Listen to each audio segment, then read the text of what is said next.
Okay, I guess we'll reconvene here. I want to thank Rex for agreeing to walk us through Log of the World and other things, and also with some help from Bob K0NR and from Steve WG08T also here in the presentation. So Rex, I'm going to let you take it away.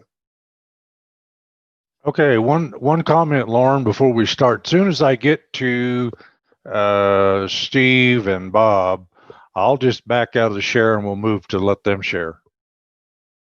Okay? Okay, if Stephen has that capability, that should work just fine. All right. Okay, let me know if you're seeing Logbook of the World. All right.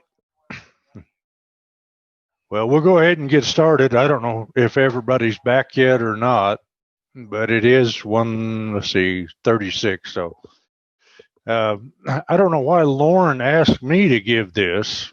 I think he's scratching the bottom of the barrel here, but we'll do what we can.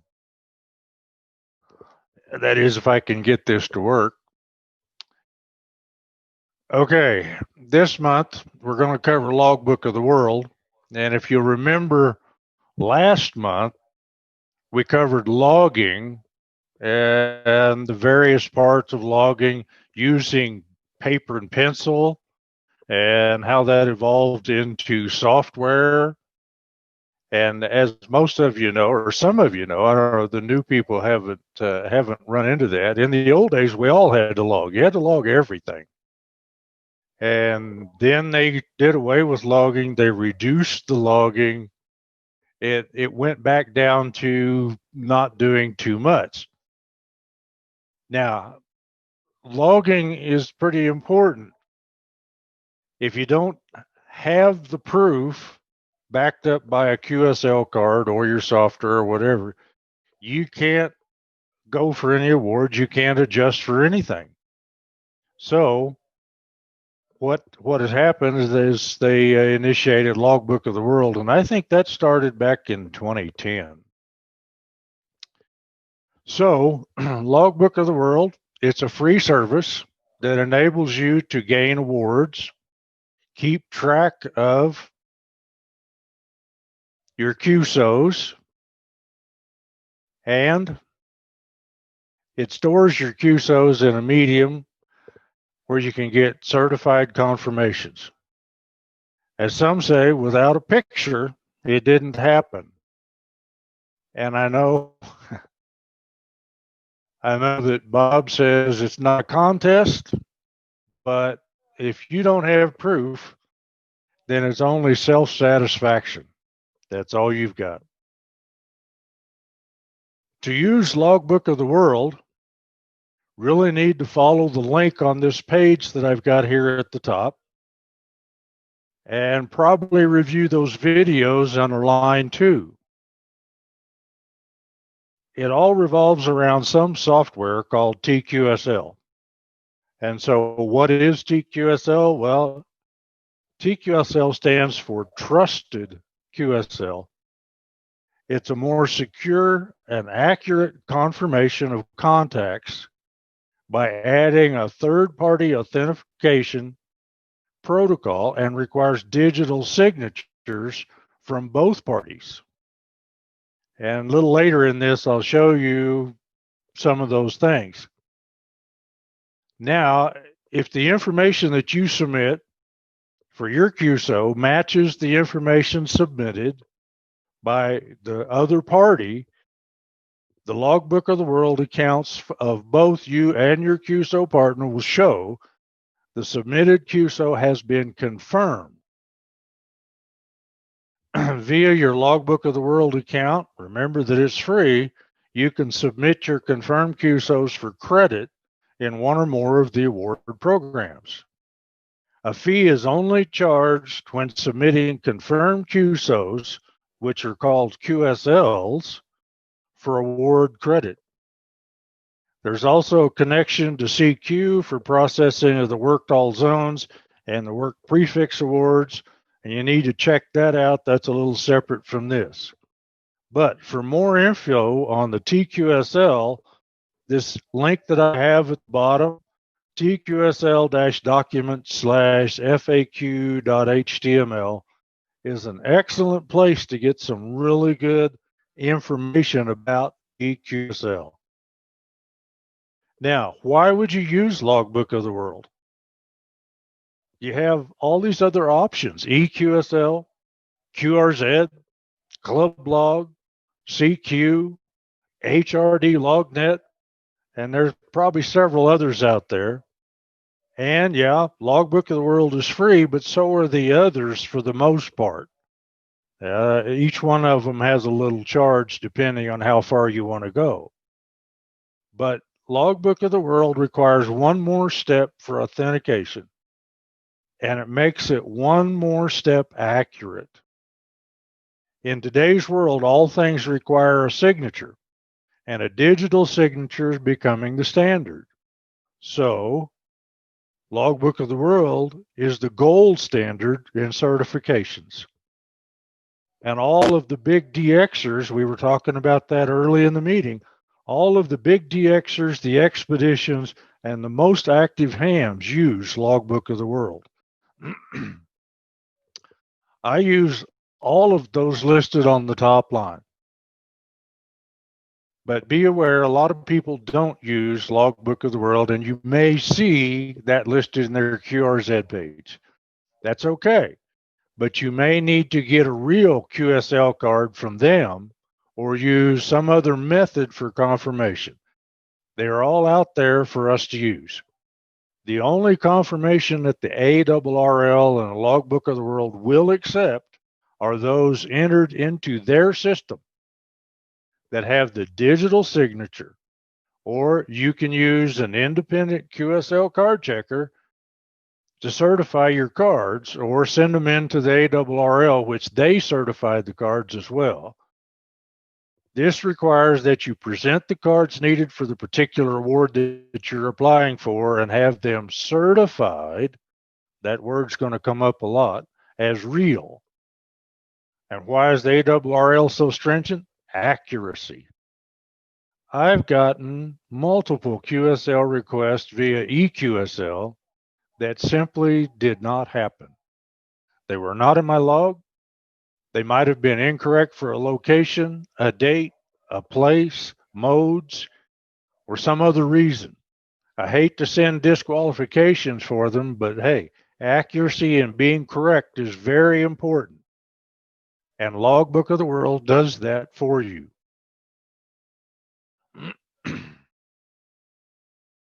I have to throw in here, because Greg has kind of overloaded the list of things that we need to cover, but I got to throw in a short blurb for Club Log since Greg put it in. I use Club Log. My software, Radio Deluxe, will upload my logs automatically to Club Log. Club Log is a service that a lot of the most active DXer types and expeditions use. It provides more analytical tools to complement your Logbook of the World files. You'll figure all that out when you get heavy into DX chasing. I do find that some DX stations use Club Log, but not Logbook of the World, so there is some cross connectivity. Many DX stations do not send out QSL cards without a request and require direct payment for that card. Remember, I'm cheap. I've moved into all of the free systems I can find to get confirmations. You start looking at the cost of cards and mail and everything else, I'm cheap. That said, I do donate to some of the other websites for their maintenance. And one thing about Club Log is that Logbook of the World does allow confirmation through Club Log.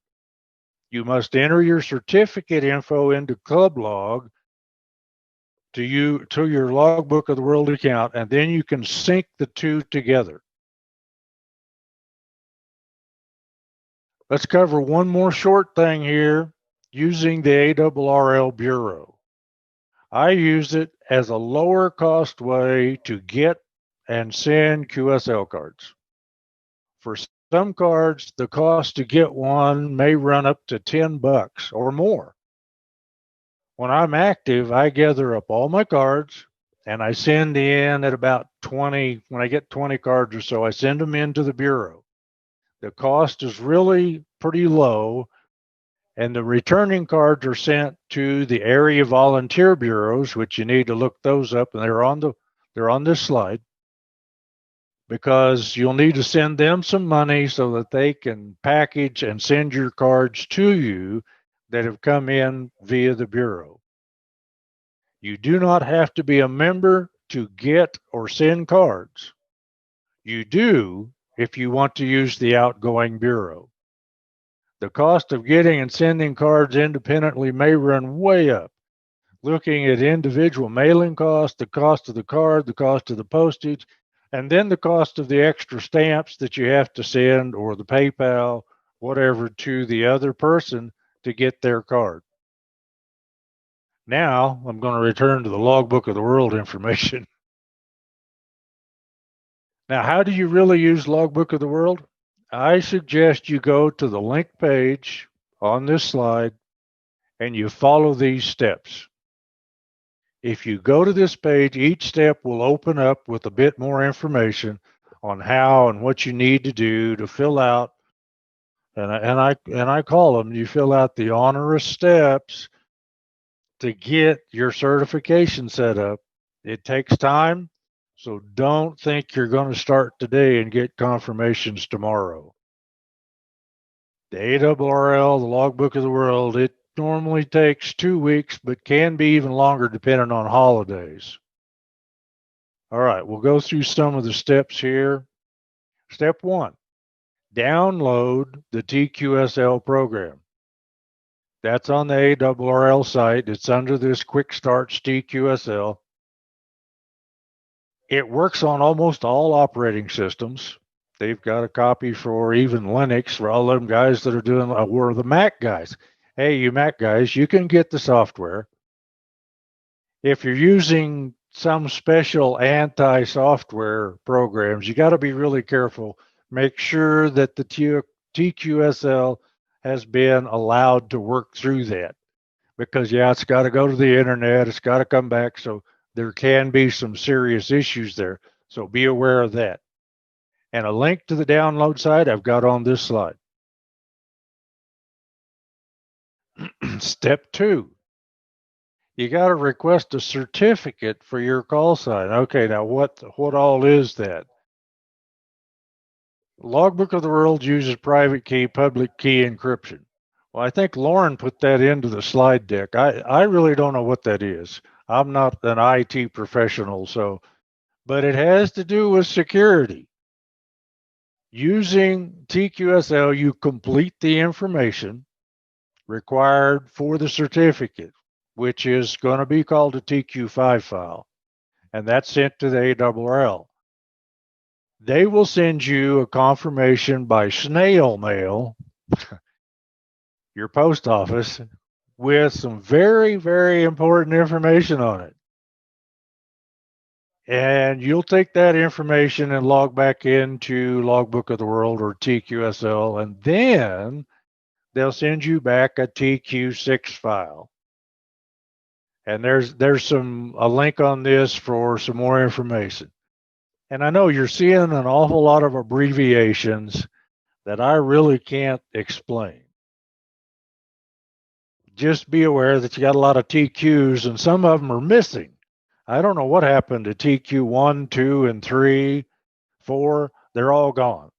But TQ5 is your application from the TQSL software to the ARRL for authentication. And then they authenticate you by sending that postcard to your known address.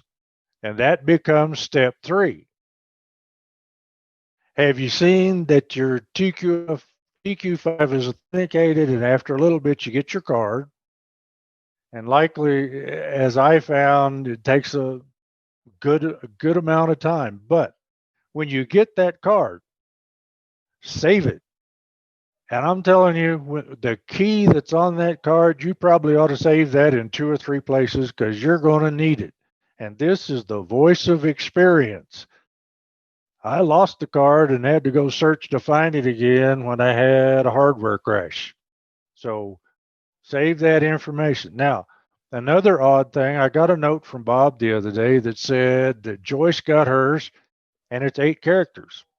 Greg says his was 8 characters. Well, I guess I'm an old FUD because mine was only 6 characters. So I've been doing it for a little longer than most. All right, step 4. When you get your card information and you sign in, they will send you an email with your TQ6.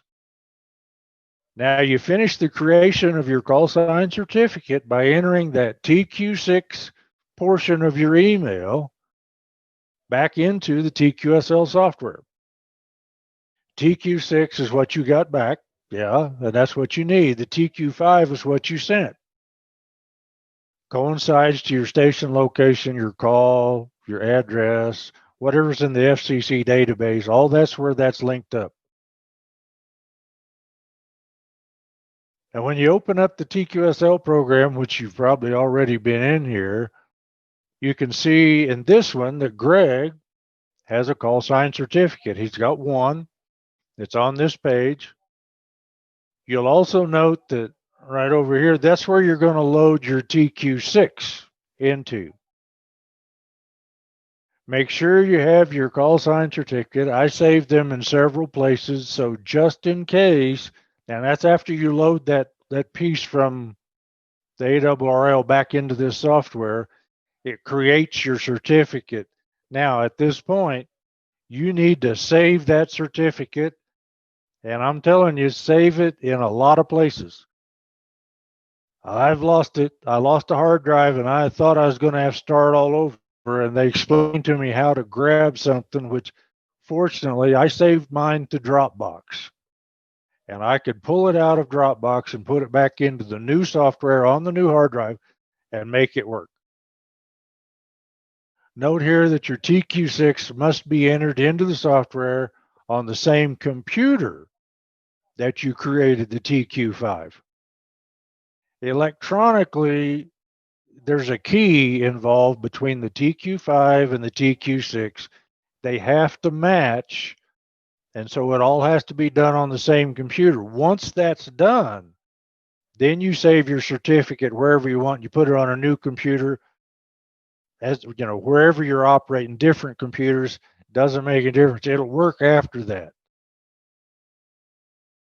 Step 5, pretty important. You need to create a location. In the TQSL software, you have to create a location. Where are you operating from? The station location will contain all of the geographic information for your operation. It includes ITU, CQ, island, whatever. Please be accurate and complete when entering that information. This step, because this is how the other station will receive credit for your geographic position. And some of the awards, WAS, for example, is tied to your position. I think the WAS is set at 50 miles from wherever you're set on your position. So if I'm operating here in Monument and then I decide that I want to go to, say, Bob's Cabin or over to Buena Vista and operate, that's a different location. So you really need to set up different locations for that because it doesn't all match on the WAS award. Here's a picture of the TQSL software. You can see here that I have several locations, but only one certificate because I've only got one call sign. I've never changed it. That's 40 some years of just operating under one. And it's difficult with CW, and I'm trying to practice CW, but my call signs, it's just as bad trying to say it as it is send it with CW. So keep that as a piece of information. guys like Bob probably should have several certificates, especially if he put one in for his international call. Just saying, that's how it ought to be. Okay, TQSL log operation tab. I've looked at this and I've tinkered with this. If you've done all the steps before, now you can go to this page and create an ADF file, one at a time, very slow. I don't advise that you do that. I advise you stick with your software.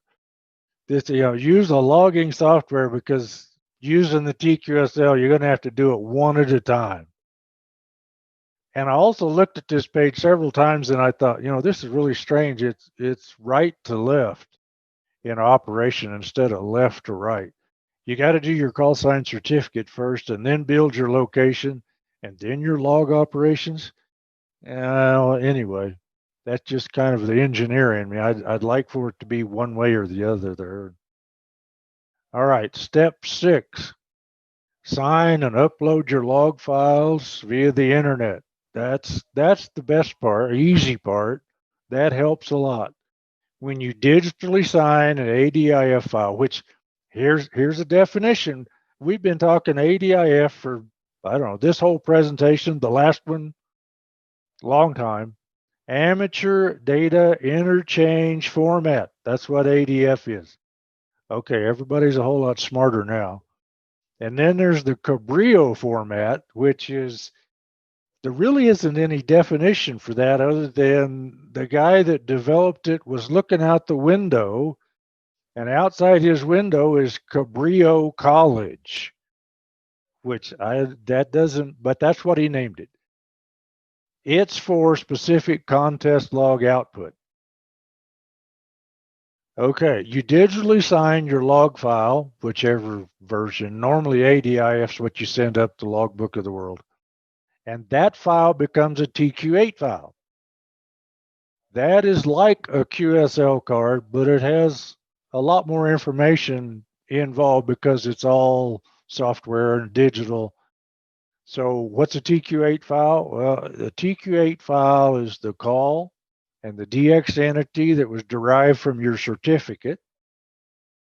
The QSO information, such as the station that you worked, the date, the time, the band, the mode, that all comes in from certificate and the ADF file from your logging software. The geographic location, such as the state and the county and the grid and the zones and all that information from the station location that you put into the TQS file. And then also associated, the station locations are associated with that certificate. TQSL software allows you to sign and upload that via the internet. And most logging programs now that I'm aware of, most of them feature a shortcut method where you put your password in and it'll upload it for you. Signing, it pulls up TQSL, it grabs the information, your digital signature, attaches to that ADF from the logging software and shoots that up to Logbook of the World. If you need to check with your software to make sure that that's in there, you may have to do it the hard way and download an ADIF and then upload that with a digital signature.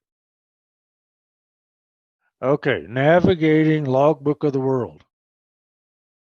Now we take a look at this Logbook of the World webpage. Once you get logged in, this is the home page. This is what you see with various links for searching your uploaded QSOs, checking for awards, the award status, manually uploading those TQ8 files that you created. It also shows the progress of the Logbook of the World. And if you look down in there, this is fairly recent that I pulled. 1.3 billion QSOs have been recorded in Logbook of the World so far. Also note on the far right, way up here in the corner, the help button. I've gone there several times. The ARRL has over over the years has done an excellent job of putting a lot of really, really good information in there. How to use it, if you have issues, where are you at, what are you doing, that kind of stuff. But especially go check out the backup and recovery links. Again, I say that from experience. When you lose a hard drive, you really don't want to start all over putting in, what have I got up there? 21,151 QSOs. You don't want to have to redo that and start all over. All right. This is a search. We check through the search button on that last page. This is a search that I did to complement for this presentation. You can only search your QSOs. And that's probably what they call the double blind security situation. You can't see what the other party's logs look like, and they can't see what you put in. A part of the accuracy and a reduction of false reporting. I mentioned earlier, I've gotten a lot of EQSL confirmations that didn't happen. They weren't in my log, they weren't real, and if I did find them in my log, they might have been the wrong mode, the wrong day. All kinds of different things can come into that. Okay, so here you can search for particular call signs, which I did a search for a guy in Alaska. You can search by QSO of your uploaded contact. You can search for QSL only information. You can search by mode. You can search by band or DXCC. For all, if you're searching, am I at 100 yet?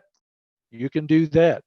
And from Logbook of the World, you can download that information just in case you've lost your data. You can download your confirmations. You can download your QSOs. If you look on this one, you'll see I did a search for KL7J, guy by the name of Les, and he lives on the Kenai Peninsula in Alaska. I've got a green check in that one box. I used that one call, that one contact, out of all of my contacts with Les, I used that one for one of my awards.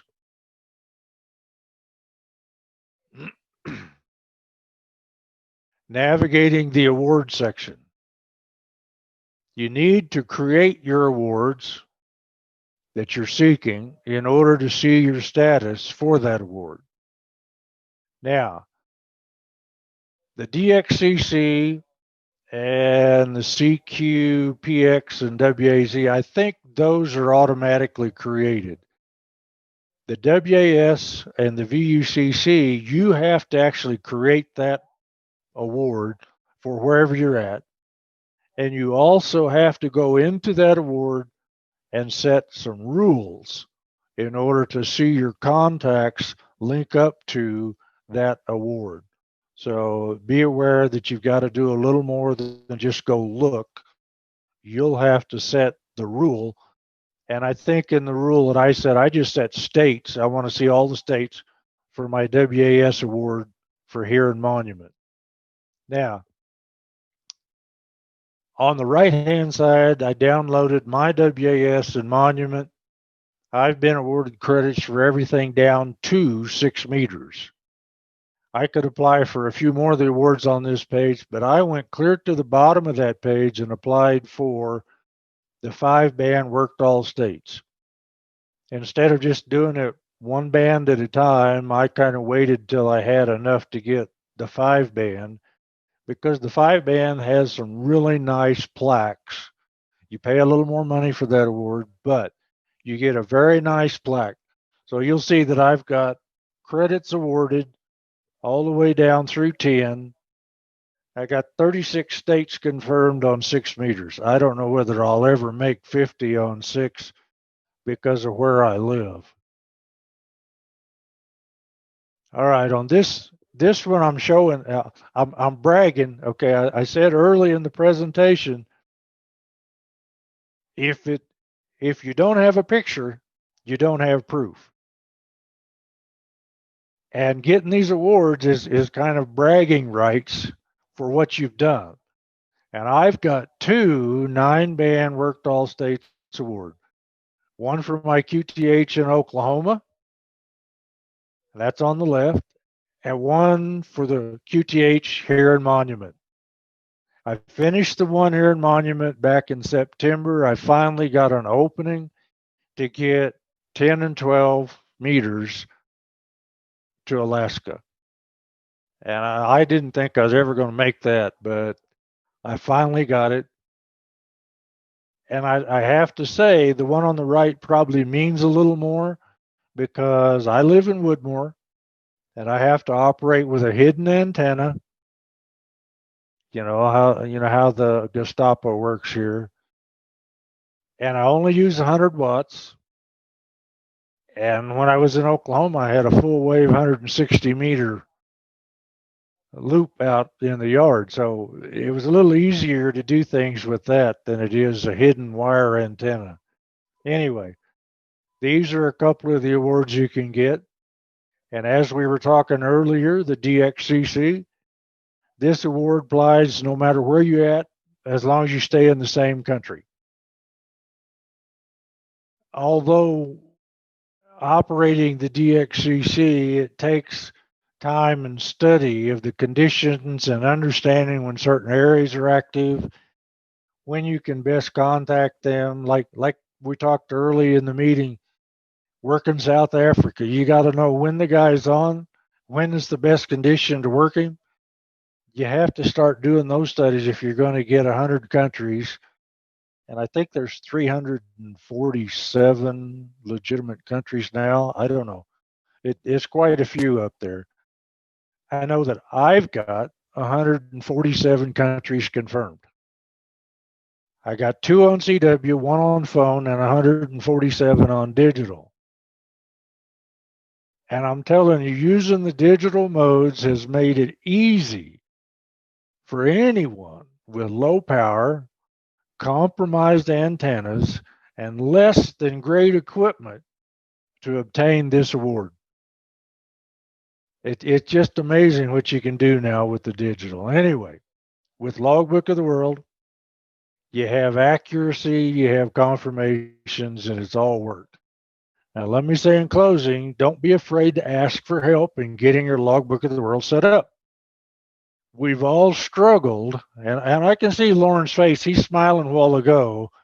We've all struggled with this. It's a complicated process, but there's a reason for that. Security and accuracy. If you have questions, send them to me or Lauren or Greg or Bob or any of the others who struggled through this. Now, I got to say, we probably should go ahead and move on. I think I've used up about all of my time. And I'll turn this back over so that Steve and Bob can talk about OTAs, whatever OTAs are. They got these funny letters that they run out and play in the woods.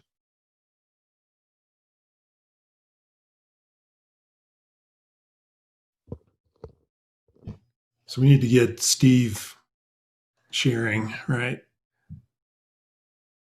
Your turn, Steve. Or you want me to show it? I can show it. You're not talking. Yeah, you're muted, Steve. Okay. Unmuted. And how do I share my screen? Oh, there he is. Okay. Let's do view full screen.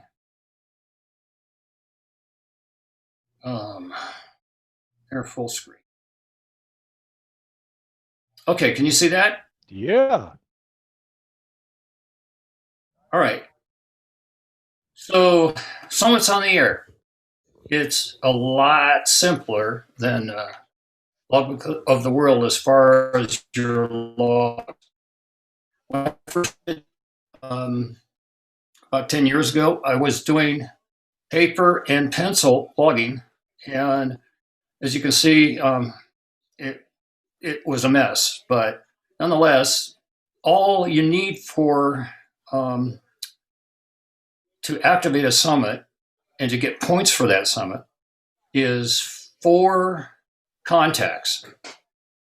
But you don't want to leave the frequency and have people clamoring to chasers get points for making a QSO with you. And so the kind of the rule of thumb is the activator doesn't leave the frequency until all the stations are worked, unless he's being overrun by red ants or there's lightning or some reason to run off the summit. Anyway, after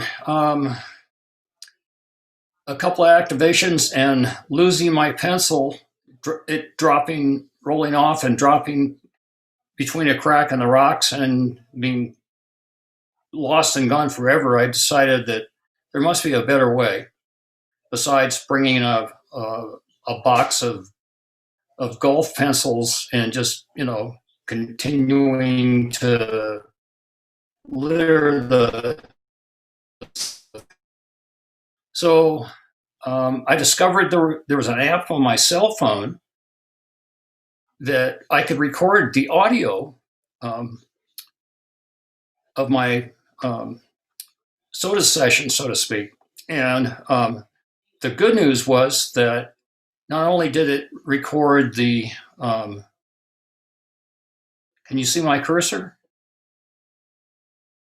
Not only did it record the runtime, that is the time when you push record, but it also recorded the date and time, local time. So that meant all I had to worry about was doing the exchange of giving the guy his signal report, and it was all time-stamped for me, so that when I actually did the transcription of the audio file, the time was already there. So next slide, how do I do that? So as you can see, and let me say first that there's a number of different formats that you can upload to the SOTA database.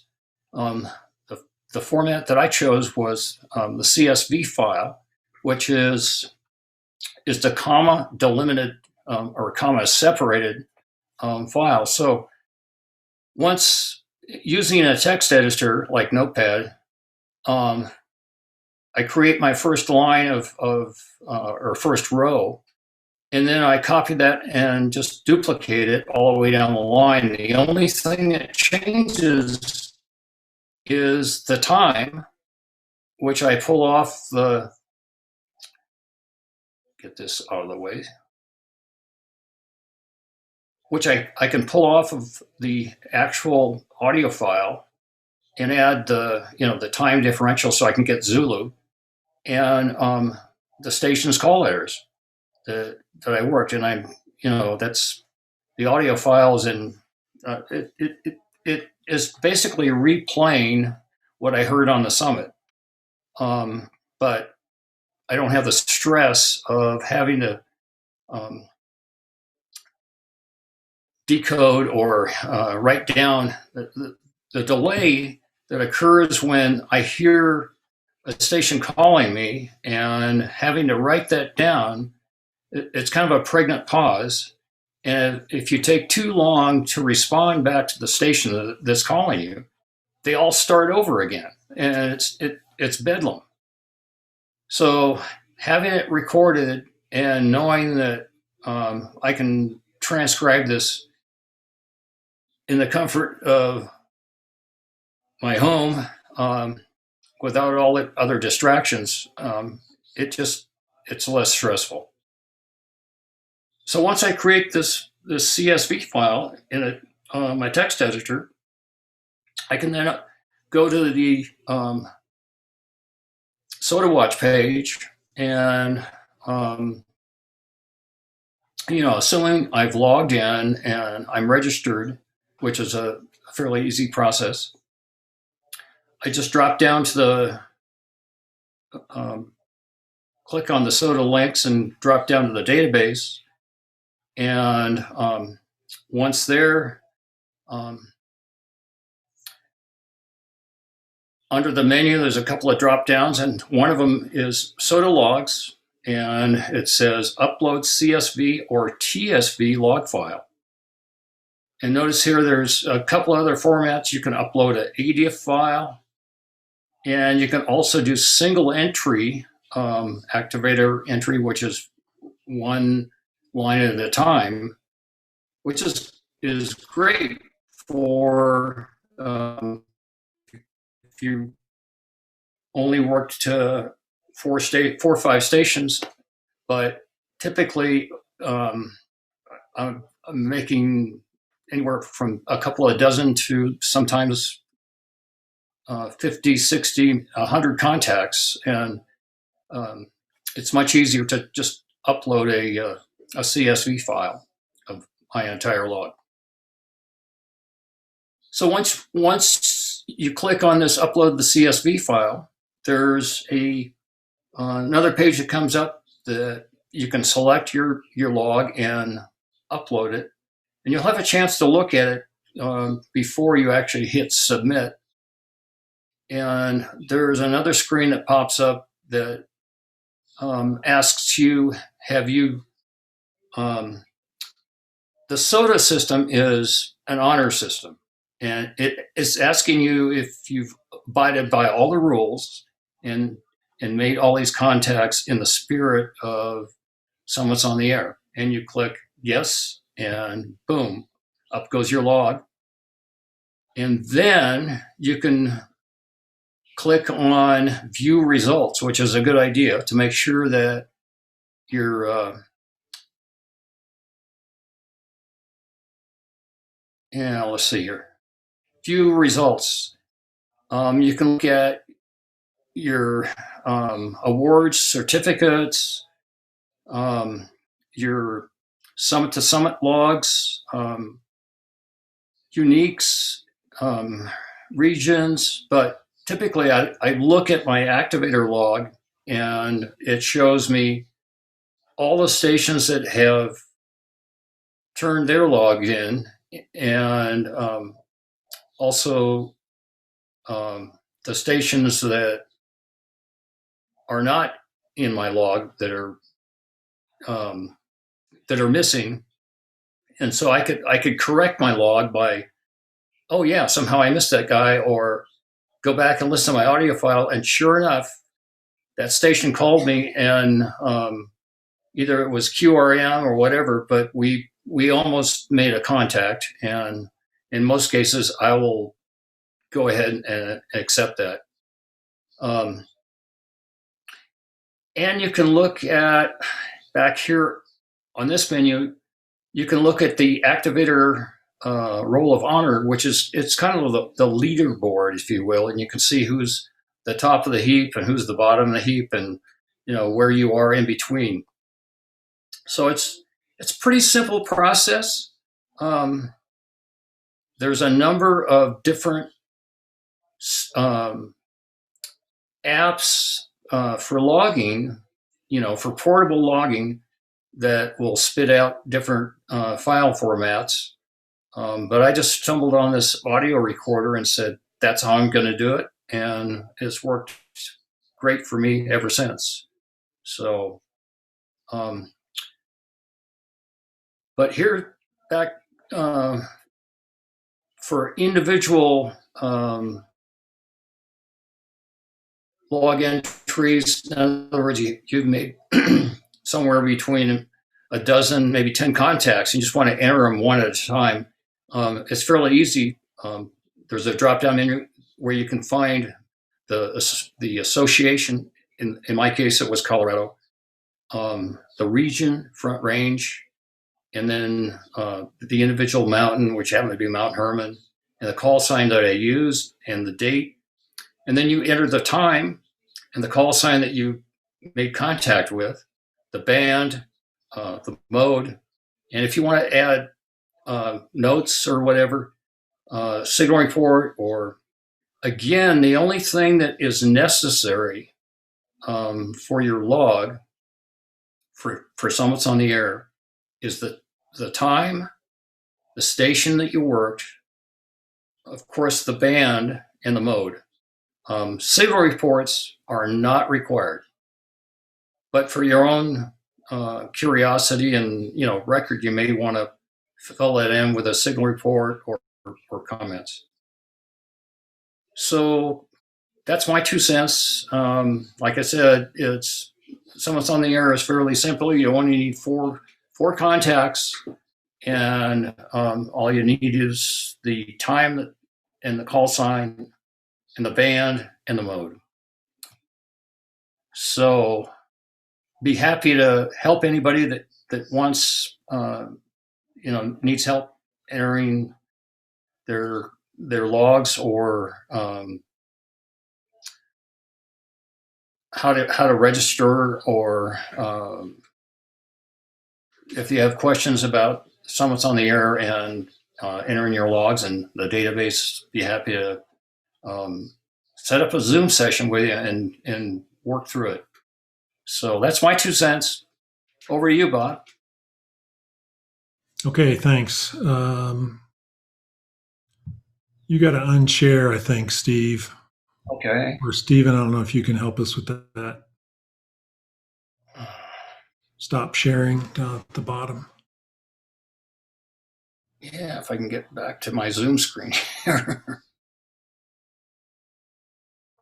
There it is. Yeah. That wasn't me. Sorry. Resume share. Share. Down at the Steve, bottom of the screen, isn't it? I think it's up at the top. It says stop share. Yeah. It should be at the top. okay, that's working. Okay, I want to say just a little bit about SOTA, and then POTA, another one of those OTAs, parks on the air, and then just a tad bit about contesting. All these things have the same idea of, okay, you've made a bunch of radio contacts, and now you're trying to submit them to the authorities to get credit, whether it's the SOTA website, the POTA website, or submitting a contest result.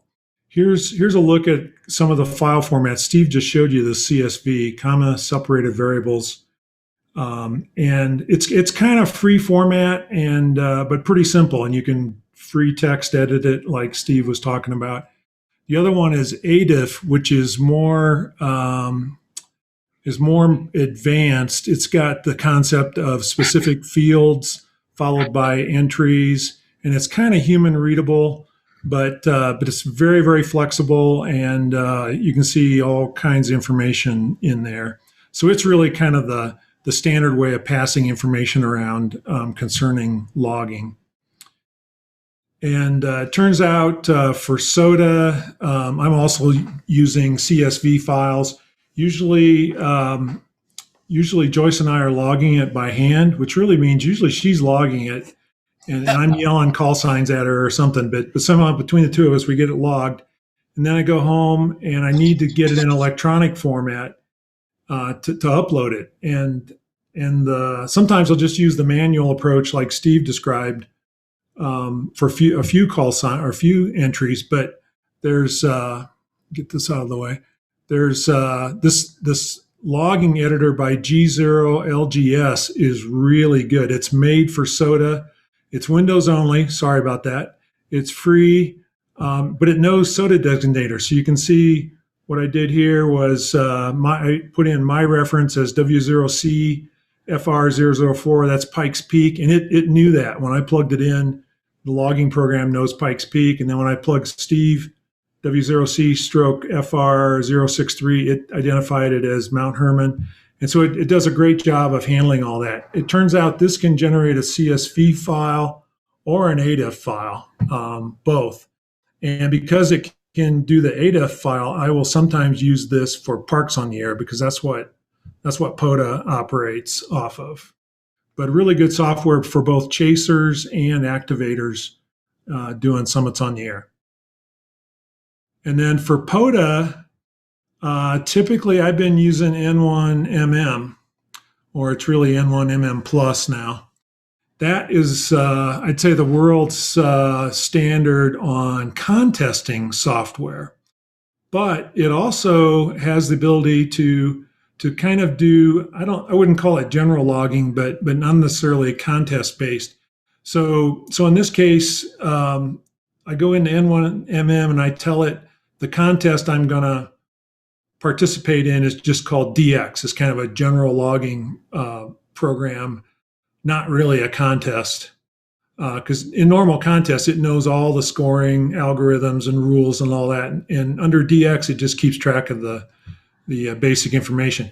This software is available in Windows, Linux, and Apple OSs. It's also free.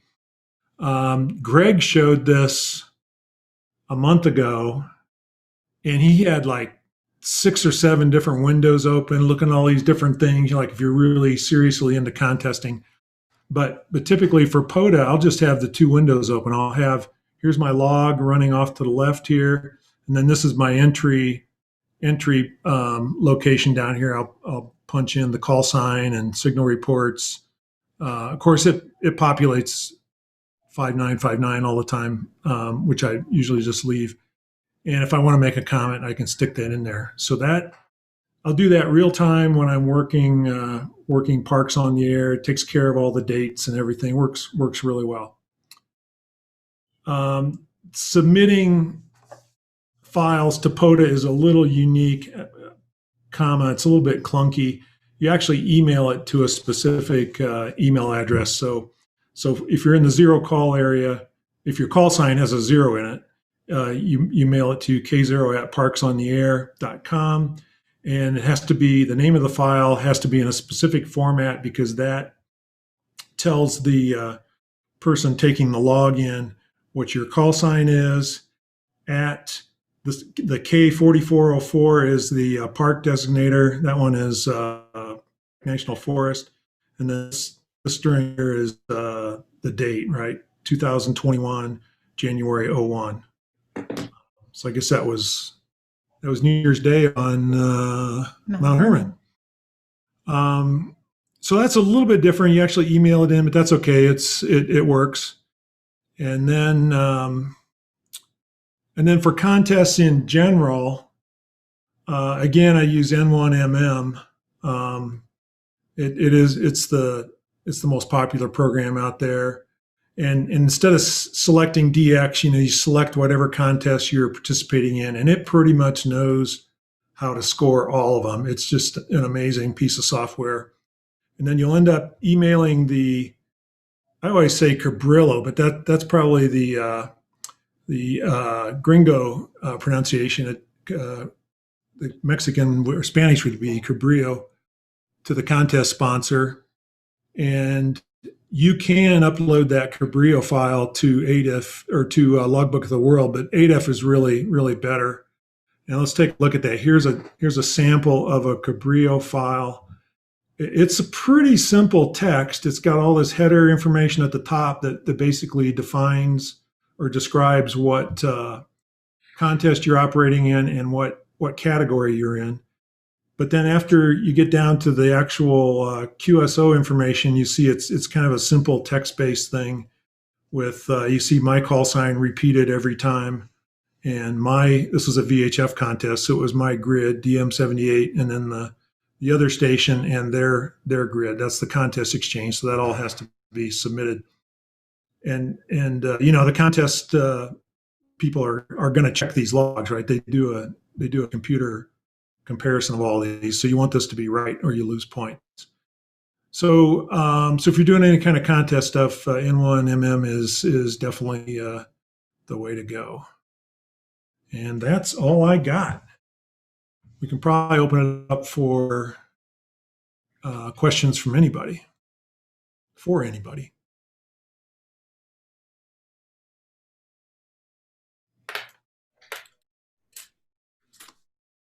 Bob, on chasing, Parks on the Air is pretty good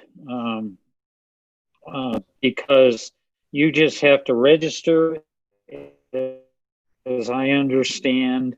Then once you register, it looks at the submitted logs, and then your awards are available to you without you uploading the log. But on SOTA, as a chaser, you have to upload your log to get credit. Do I understand it correctly? Yeah, that's a really good point. SOTA, if you're a chaser, you have to submit a log. If you're an activator, you have to submit a log. And they don't actually have to match. It's pretty much on the honor system. And the nice thing about that is, if you're an activator and none of the chasers submit logs, you just go out and submit your activator log, and you will get credit for those points. Parks on the Air, the chasers, they call them hunters, don't submit logs. Only the activator submits log. Or some minuses. If the activator is lazy and never gets around to submitting his log, you're not going to get any credit.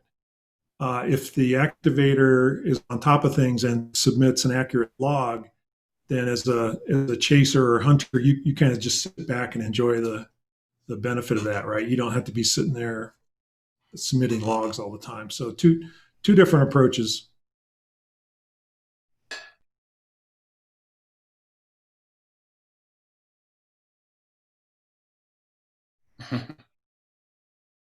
Any other questions for Steve or Rex? Okay, I'll give you my story on Logbook of the World. So about 2 years ago, I've been using Logbook of the World for quite a while, and I decided, I want to go after WPX, worked all prefixes. So it's an award system where, put simply, every time you work a station with a new prefix, it's another point or another point in the system. And you can do it per band and per mode and all that kind of stuff too. And once I started to do that, it was right after Logbook of the World supported it. And I accumulated like 500 QSLs through Logbook of the World in under a year. And it's like, there's no way I would have gone after those QSL cards if we were still putting stamps on them and shoving them through the mail. So it is really efficient once you get it set up. And then part two is, everybody complains about setting up. Rex did a good job of describing it. But I just set it up for Joyce on her for her license, and it was actually pretty straightforward. It's just, you got to be very methodical about following through the steps. And then I think the big complaint is it takes a while. It takes like over 2 weeks to get that silly postcard. And in today's world, you kind of expect it's going to show up via email in 15 seconds, right? Well, it's 2 weeks via the postcard, and then you have to go back around via email as well. So it's probably like a 3-week setup process, but actually, I was surprised. It wasn't that bad. I think they've improved some of the documentation and such over the years. I've got a quick story too. A couple of points that Rex made that rang. I'm nodding my head to. One is when you get that key or that card and store that number, it is painful to realize I just rebuilt the computer. I wonder where I left that key. And thankfully, I had stored it off someplace else. I couldn't remember what the file was called, but I was able to track it down.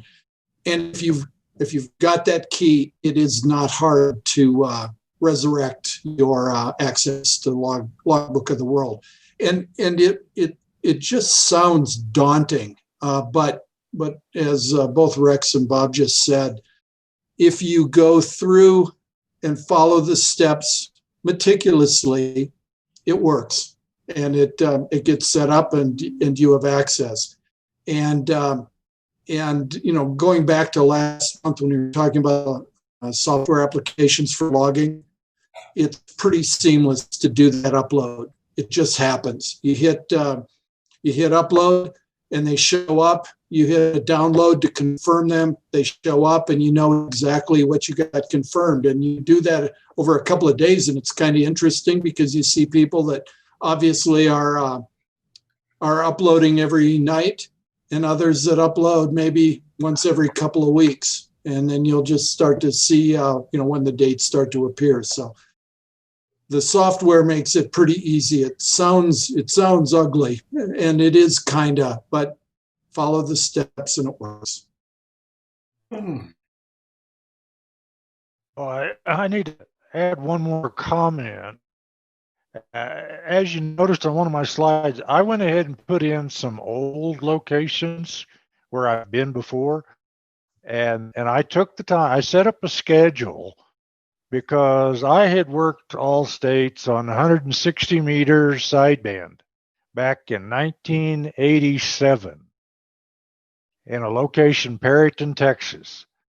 And so I set a goal for myself. Okay, if you're not doing anything, you're sitting in the shack, put in 30 minutes worth of that log. And so I started adding those in and finally finished it up. I don't know. There was a lot of days when I couldn't get to it, but it took about a year, and I got my old log put in from 1987. And last week I got a confirmation from one of those guys from 40 years ago on 160 meters. So, I was just absolutely thrilled. I didn't think I was going to get anything for that old log. And boom, I got one confirmation. I've got all the cards, but that was interesting to put the old log in, to have a record, and then all of a sudden I get a confirmation from a guy 40 years ago. So you're not alone. There are a bunch of people going back in time, entering old logs, and you see QSLs pop up every once in a while. It's like, holy cow! Why am I getting a QSL from 1990?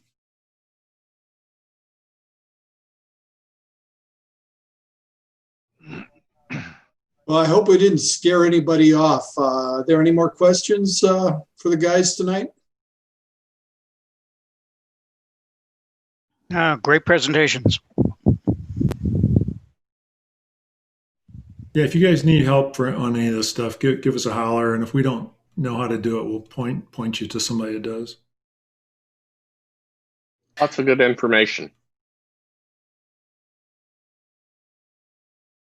Yeah, thanks.